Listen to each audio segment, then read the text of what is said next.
You should clean SONNET 2 regularly by wiping it with a soft, damp cloth.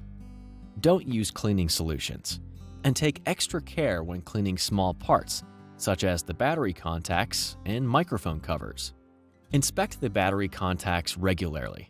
To clean them, you can use the provided brush and a small amount of rubbing alcohol, and then gently wipe them dry.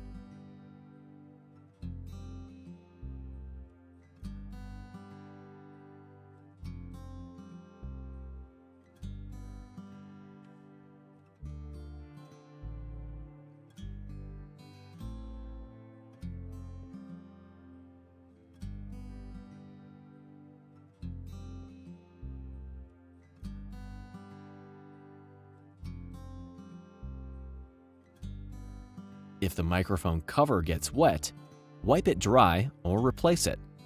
You should replace the microphone cover every 3 months, or sooner if it appears dirty or if sound quality has worsened.